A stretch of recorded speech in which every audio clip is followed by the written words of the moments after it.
क्या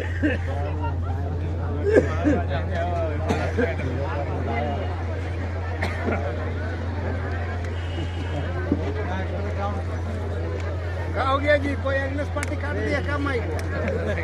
अभी नहीं काटेगा। कहाँ थे आप? अरे बगले में है ना। ये पूछ बनू कहाँ थे आप?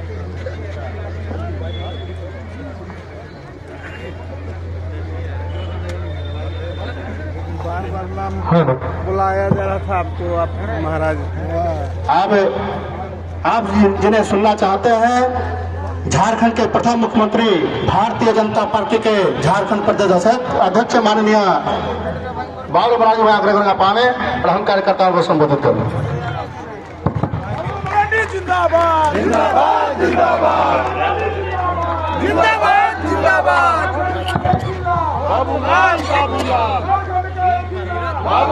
चलो भाई, बहुत बहुत धन्यवाद। बोकारो जिला के अध्यक्ष श्री जयदेव राय जी और मंच पर उपस्थित विधानसभा में प्रतिपक्ष के नेता श्री अमर कुमार बावरी जी, बोकारो से विधायक और विधानसभा में मुख्य पार्टी के मुख्य सचेतक श्री वीरेंद्र नारायण जी, बाघमारा से विधायक श्री ढोलो महतो जी और बेरमो से पूर्व विधायक श्री जोगेश्वर महतो बाटुल जी, प्रदेश के मंत्री श्री सरोज सिंह जी, रोहित लाल जी, भरत यादव जी, प्रहलाद बर्नवाल जी, अंबिका खवास जी, विनोद सिंह जी, अर्चना जी, जगन्नाथ राम जी, सुनीता देवी जी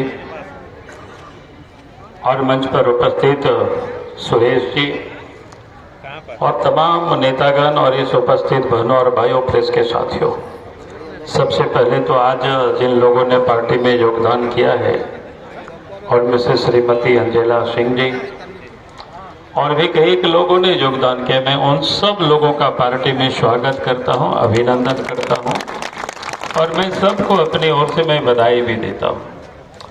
और मैं ये निश्चित रूप से कह सकता हूं कि इन सब लोगों के पार्टी में योगदान से निश्चित रूप से भारतीय जनता पार्टी इस बोकारो जिला ही नहीं बल्कि पूरे झारखंड प्रदेश में एक पार्टी को एक मजबूती, एक नई ताकत मिलेगी। और भारतीय जनता पार्टी 2024 का जो मिशन है वो आपके सामने है। वो मिशन क्या है? फिर एक बार मोदी सरकार। हाँ, फिर एक बार मोदी सरकार। यानी 2024 का यही मिशन है और इस मिशन को पूरा करना है। झारखंड प्रदेश में भी 14 लोकसभा सीटें हैं। पिछले लोकसभा के चुनाव में हम लोग 12 सीटें एनडीए गठबंधन जीती है, लेकिन इस बार हम सब लोग प्रयास करेंगे और इस बार प्रयास करेंगे और जीतेंगे भी 14 के 14 सीट। इस बार भारतीय जनता पार्टी यहाँ पे जीत करके हम सब लोग देश के प्रधानमंत्री नरेंद्र मोदी जी के सेवा में हम लोग समर्पित करेंगे। करना है कि नहीं करना है? तो यही मैं कहने के लिए आया हूं। अब क्यों करना है? आप सब लोग जानते हैं कि देश के प्रधानमंत्री नरेंद्र मोदी जी ने इन 10 वर्षों में जो काम किया है, गरीबों के लिए किया, किसानों के लिए काम किया, मजदूरों के लिए काम किया, महिलाओं के लिए काम किया, नौजवानों के लिए काम किया, यानी समस्त देशवासियों के लिए देश के प्रधानमंत्री नरेंद्र मोदी जी ने जो 10 वर्षों में काम करके दिखाया, वो आज तक वैसा काम नहीं हुआ था। काम की तो बहुत लंबी फहरिस्त है, मैं उतना दूर नहीं जाना चाहता हूँ क्योंकि, लेकिन आप गरीबों के बारे में सोचिए, माँ बहनों के बारे में। पहले गांव घरों में शौचालय नहीं होता था, इज्जत घर नहीं होता था, लोग किस प्रकार से हमारी माँ बहनें तकलीफ में होती थी। सूर्यास्त और सूर्योदय की ही वो प्रतीक्षा करते थे, इंतजार करते थे। लेकिन देश के प्रधानमंत्री नरेंद्र मोदी जी जब बने देश के प्रधानमंत्री, तो उन्होंने सबसे पहले माँ बहनों को इज्जत घर देने का काम किया। आप सबको पता है, गरीबों को घर भी देने का काम किया। और इतना ही नहीं, उन्होंने कहा कि जिन गरीबों को आज तक घर नहीं मिला है, आने वाले समय उन गरीबों को भी घर उपलब्ध करा दी जाएगी। ताकि देश के एक एक गरीब को छत विहीन नहीं होंगे, हर लोगों को पक्का मकान उपलब्ध करा देंगे। ये देश के प्रधानमंत्री नरेंद्र मोदी जी की गारंटी है। और इसलिए हमें देश के प्रधानमंत्री नरेंद्र मोदी जी को फिर से 2024 में प्रधानमंत्री बनाना है।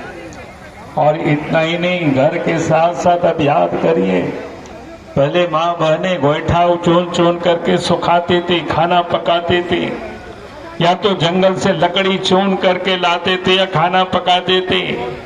इस क्षेत्र में तो कोयला के ढेर सारे, उससे भी लोग पकाते थे, गाय धुआं खाते थे, गैस कहीं मिलता नहीं।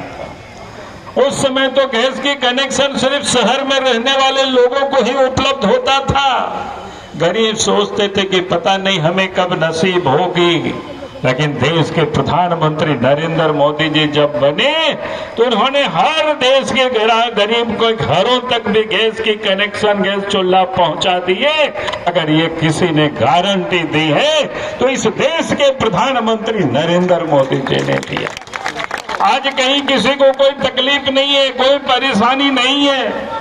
अगर ये कोई सुविधा किसी ने कोई उपलब्ध करा रहे हैं तो इस देश के प्रधानमंत्री नरेंद्र मोदी जी उपलब्ध करा रहे हैं। आप याद करिए पहले की हालत क्या थी। पहले किस प्रकार से लोग बीमार होते थे, अच्छे अस्पतालों में अपने बच्चों के वो इलाज नहीं करा पाते थे। लेकिन देश के प्रधानमंत्री नरेंद्र मोदी जी ने कहा कि नहीं, गरीब भी अच्छे अस्पतालों में इलाज कराएंगे। और उसके लिए इसी झारखंड की धरती से उन्होंने लॉन्च किया था आयुष्मान कार्ड, जिसके तहत गरीबों को आयुष्मान कार्ड मिलेगा। 5 लाख रुपया तक की अच्छे से अच्छे अस्पतालों में इलाज करा सकते हैं। अगर ये सुविधा कोई से न उपलब्ध करा रहे हैं तो इस देश के प्रधानमंत्री नरेंद्र मोदी जी उपलब्ध करा रहे हैं। और आप याद करिए कोरोना काल में क्या हुआ था। उस समय पूरे देश में, पूरी धरती में हाहाकार मची हुई थी, सब कुछ बंद हो गया था, कल कारखाना बंद हो गया था, गाड़ियां चलनी बंद हो गई थी, ट्रेन नहीं चल रहा था, हवाई जहाज भी नहीं उड़ रही थी। उस समय लगता था कि गरीब कैसे जिएंगे हम सब लोग। लेकिन देश के प्रधानमंत्री नरेंद्र मोदी जी ने उसी समय से देश के गरीबों के लिए, और थोड़ा मोड़ा नहीं, 80 करोड़ की आबादी को प्रत्येक महीना मुफ्त में 5 किलो अनाज उपलब्ध करा रहे हैं। 80 करोड़ की आबादी कितना होता है? जितना अमेरिका की है और जितना यूरोप महादेश की है, उन सारी आबादी को जोड़ दिया जाए वो भी करीब करीब 80 करोड़ होते हैं। और भारत के प्रधानमंत्री नरेंद्र मोदी जी उन 80 करोड़ भारतवासियों को, गरीबों को मुफ्त में अनाज भी उपलब्ध करा रहे हैं। अब जरा सोचो किस प्रकार से इस देश के प्रधानमंत्री इलाज के लिए भी फ्री में वैक्सीन उपलब्ध कराए। यानी विकास का जो काम हुआ है वो अद्भुत है। मैंने खाली चंद कामों की हमने उल्लेख किया। और आज तो हर लोगों के हाथों में मोबाइल है। अब याद करिए पहले क्या होता था, कोई आज घर से बाहर पतिदेव काम करने जाते थे, वहां से वो बात करते थे टेलीफोन पर, तो थोड़ी देर बात करने के बाद पत्नी को बोलते थे, बच्चों को बोलते थे कि इतना ही बात करना है, बिल उठ जाता है। होता था कि नहीं पहले? बताइए। सब लोग यही कहते थे। मन बच्चे से जी भर करके बात नहीं कर पाते थे, पत्नी पति से जी भर करके बात नहीं कर पाते थे, और पति भी पत्नी से जी भर करके बात नहीं कर पाते थे। यानी टेलीफोन की पैसा का सवाल था। लेकिन देश के प्रधानमंत्री नरेंद्र मोदी जी जब बने तो उसको इतने सस्ता कर दिया कि आप तो रात भर बात करिए, कोई दिक्कत नहीं है, 280 टका में भर लेते हैं। तो इतना आसान, बताओ कहाँ कोई दुनिया में इतना सस्ता कहीं नहीं मिलता है। देश के प्रधानमंत्री नरेंद्र मोदी जी ने कहा कि गरीब से गरीब व्यक्ति को भी वो सुविधा उपलब्ध करा देंगे जो सुविधा अमीरों को मिलता है। और इसलिए मैं आप सब लोगों से यही कहने के लिए आया हूँ। और हम सब लोग झारखंड प्रदेश में, मैं झारखंड में बहुत सारे यहाँ के नेता लोग कहते हैं हम लोगों ने लड़ करके झारखंड लिया। हम लोगों ने कहा कि भाई ये लोगों तो लड़ते लड़ते पैसा लिया। यहाँ के आदिवासी नेता आप ही के क्षेत्र के हैं, बहुत लड़े, लेकिन इन्होंने क्या किया? नरसिंह राव के हाथों बिक गए, पहले नेहरू के हाथों जयपाल सिंह को क्या किया? किसी से छुपा हुआ नहीं है। कांग्रेस पार्टी ने कभी भी यहाँ के आदिवासियों का, यहाँ के झारखंडियों का, भावना का कभी उन्होंने सम्मान नहीं किया। जब भारतीय जनता पार्टी ने कहा था कि केंद्र में हमारी सरकार बनेगी, अटल बिहारी वाजपेयी जी प्रधानमंत्री बनेंगे तो अलग झारखंड राज्य बनेगा, और 98 और 99 में भारतीय जनता पार्टी के नेतृत्व में, अटल जी के नेतृत्व में केंद्र में सरकार बनी तो अलग झारखंड राज्य भी बना। तो आज अगर झारखंड राज्य बना है तो ये भी भारतीय जनता पार्टी का देन है, एनडीए गवर्नमेंट का देन है, अटल बिहारी वाजपेयी जी का देन है। अब बताओ, नरेंद्र मोदी जी देश के प्रधानमंत्री बने। इतना ही नहीं, भारत के मंत्रिमंडल में 8 आदिवासी मंत्री हैं। ये विकास का काम कैसे प्रारंभ हुआ? हम तो गांव से आने वाले लोग हैं, गांव में रहते हैं। हम लोग गांव आते जाते थे, पैदल आना जाना पड़ता था। मैं लोगों से कहता हूं कि याद करिए पुराने दिनों को, 25 साल पीछे मुड़ करके देखिए, हाट बाजार हम लोग कैसे चलते थे, पैदल चलना पड़ता था। बात सही है कि नहीं बताइए? हम लोग मेला भी जाते थे, पैदल जाना पड़ता था। शादी ब्याह होता था तो ससुराल भी बहू को लाने के लिए पैदल ही जाना पड़ता था। आप पैसे वाले होते थे तो बैलगाड़ी से, मोटर गाड़ी तो लोग देखा ही नहीं था।